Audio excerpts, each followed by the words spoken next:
Si Dios es nuestro Padre y Jesús es su Hijo, entonces Jesús es nuestro hermano, porque recibimos a Dios en su corazón, porque son llamados hijos de Dios.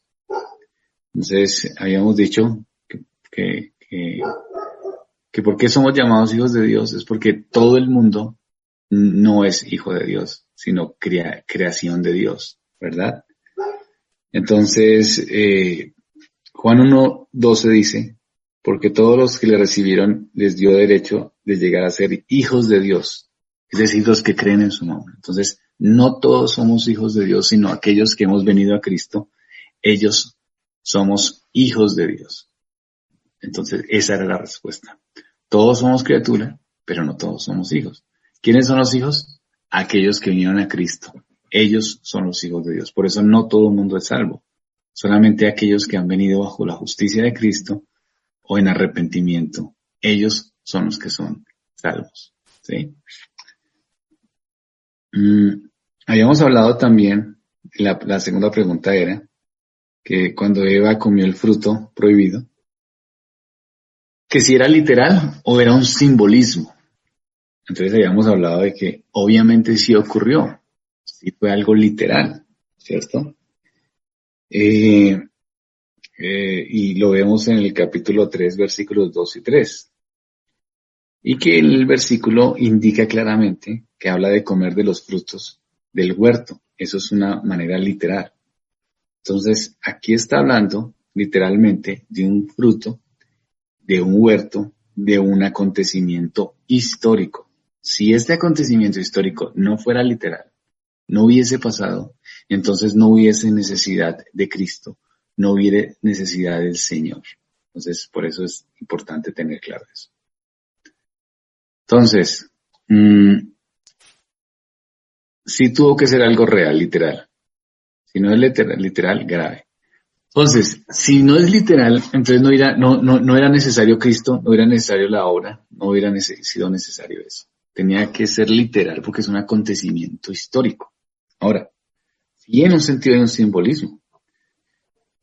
Cuando dice que, digamos, cuando hace relación al árbol, el árbol de la vida, entonces ahí hay una connotación simbólica, una representación. Pero el acontecimiento es literal, más la representación en el sentido del árbol es simbólica. En eso obviamente tiene que ser así. Pero es muy importante que nosotros creamos que Génesis es literal, especialmente, bueno, todo, pero Génesis capítulo 1, Génesis capítulo 2 y Génesis capítulo 3. Porque si creemos que no es literal, sino que son unos simbolismos o una historia, entonces estaríamos pensando que eso no aconteció, sino que es como yo interprete, pero que no aconteció. Y recordemos que las grandes cosas de toda la Escritura sucedieron en estos 3 capítulos. Por ejemplo, ¿qué sucedió? La caída del hombre. ¿Qué sucedió? La consecuencia de la caída, es decir, ahí entra la muerte. ¿Qué sucedió? La promesa del Mesías. ¿Sí ven? Que son acontecimientos drásticos de nuestra fe. Porque por la caída viene la muerte. Por la muerte viene la promesa de una redención. Entonces, si esto no aconteció, entonces, ¿para qué redención? No habría sentido. Entonces, siguiente pregunta, ¿qué son los ángeles? Entonces, ya habíamos hablado de que es una pregunta compleja, ¿no? O sea, si queremos ser fieles a los textos, porque la gente puede inventarse muchas cosas, pero habíamos hablado que es una pregunta compleja. Pero lo que sí quiere decir la palabra en sí es mensajero, ¿cierto? Mensajero. Son siervos de Dios, que hacen la voluntad de Dios, que son enviados por Dios. Son seres espirituales y dicen que están cerca del Señor. Dicen que también juzgarán. Cuando el Señor venga con sus ángeles, juzgará. Entonces también hacen una labor con el Señor. ¿Qué no debemos hacer con los ángeles? No debemos venerarles, no debemos adorarles. Eso es lo que no tenemos que hacer con los ángeles.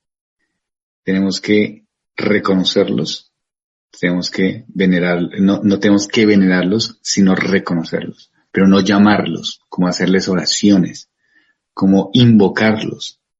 Eso es lo que dice las Escrituras.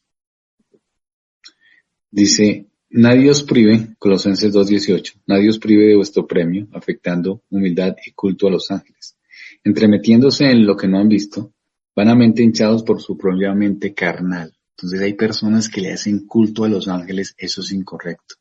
Nosotros podemos solamente hacerle culto al Señor. Entonces, mucho cuidado con esa parte, ¿no? Siguiente pregunta. ¿Qué es un avivamiento bíblico? Alguien pregunta, ¿qué es un avivamiento? Estamos en un tiempo donde todo es como avivamiento, ¿no? Entonces, cuando se aglomera mucha gente, entonces dicen, estamos en un avivamiento.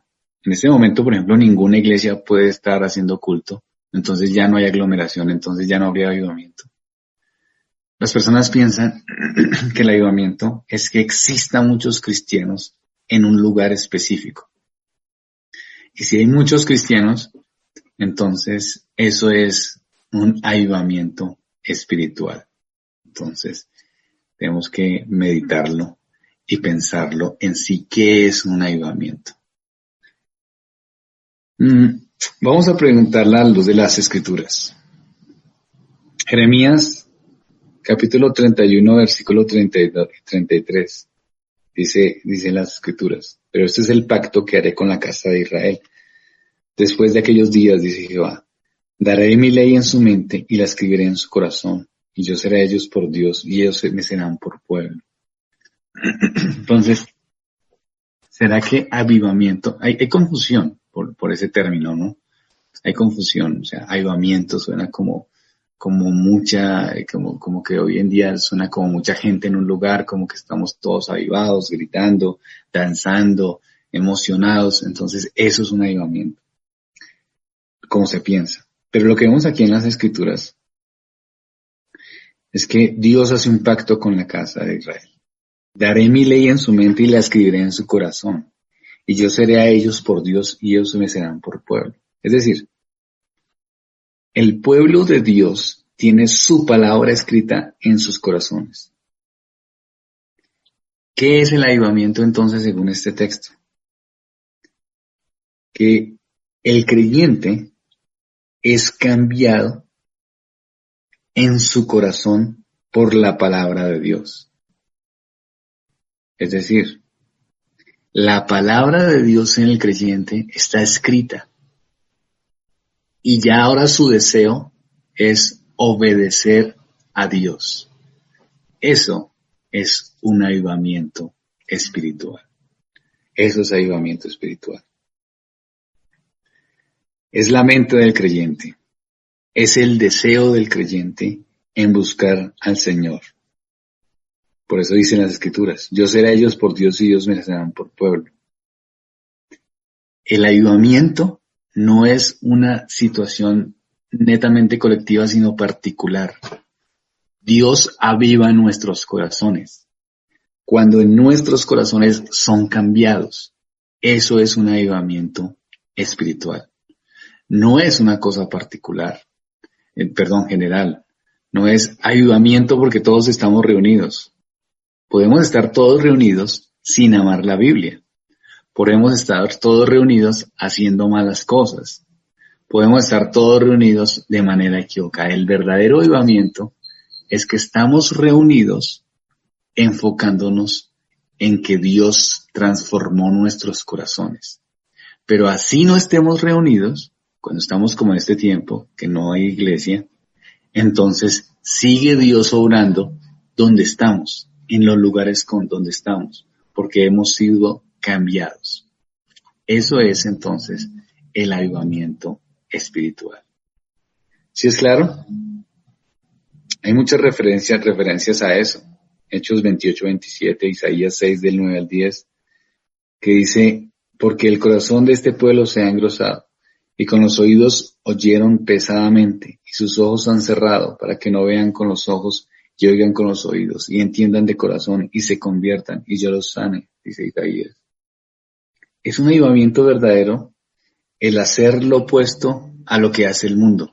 Es un avivamiento verdadero en buscar al Señor correctamente, que nuestros corazones busquen verdaderamente hacer al Señor y que nuestros corazones, el verdadero avivamiento, cierra los ojos, cierra los oídos a las cosas que Dios aborrece. Eso es un verdadero avivamiento. Isaías 6, del 9 al 10. Eso es el convertirse al Señor. Eso es el verdadero avivamiento. ¿Mm? Apocalipsis 18:4. Apocalipsis 18:4. Dice: y oí otra voz del cielo que decía: salid de ella, pueblo mío, para que no seáis partícipes de sus pecados, ni recibáis parte de sus plagas. Eso es un avivamiento. Cuando el corazón de los creyentes está realmente en su lugar, realmente se aleja de las cosas, del pecado, cuando realmente busca al Señor, cuando no está en la misma sintonía del mundo. O sea, que puede una persona gritar mucho, puede estar en una alabanza espectacular, pero si sale de allí y sigue siendo amigo del mundo, entonces no es un avivamiento. Si hace cosas que parecen buenas religiosamente, pero sale y sigue conectado con el mundo, no es un avivamiento. Eso no es un avivamiento. El avivamiento real tiene que ver con esto, con que salgamos del mundo, que no seamos participantes del mundo, para que busquemos las cosas del Señor y las cosas espirituales, para que amemos lo que Dios ama, para que busquemos las cosas que son buenas, que son santas delante del Señor. Eso es un verdadero avivamiento. De resto, son cosas que la gente hace, pero no es un avivamiento espiritual. ¿Una persona que no está avivada también puede estar alejada del mundo? No. Si hay un avivamiento en su corazón, tiene que estar alejada del mundo. Puede estar alejada de circunstancias, pero eso lo puede hacer un no cristiano. Es decir, una persona no cristiana puede no tomar, puede decir: no, yo no tomo, yo no hago cosas malas, digamos, por decirlo así, matar, robar, pero por eso no quiere decir que esté avivada. No está avivada por eso. Es decir, lo que tiene es una buena moralidad. En cambio, la persona avivada, que tiene el corazón en su lugar en respecto a Dios, ama la ley de Dios, su corazón ha sido cambiado y entonces no le agradan las cosas del mundo o lucha con las cosas del mundo porque quiere desagradar al Señor. Entonces es en ese sentido que el corazón está avivado. Es un corazón avivado que busca al Señor. Un corazón avivado puede estar, no sé, en una cárcel como el apóstol Pablo, que estaba en la cárcel romana y estaba tan avivado que predicaba el evangelio y ahí convirtió a Onésimo. Y Onésimo se convirtió y manda una carta, Pablo le manda una carta a Filemón. Ustedes pueden ver esa carta a Filemón, donde dice el apóstol Pablo que Onésimo, o sea, un esclavo rebelde que se escapó de donde Filemón, que era su amo, y le dice: restitúyelo, porque es hijo mío que engendré en mis prisiones. Es decir, se convirtió en la cárcel. Entonces, un verdadero avivamiento lo hace una persona aún en el peor de los lugares, porque no es la experiencia externa, las luces, no es la aglomeración de gente, no es ni siquiera la música, es en el corazón, en la vida espiritual, ¿sí? Eso es, en el amor al Señor.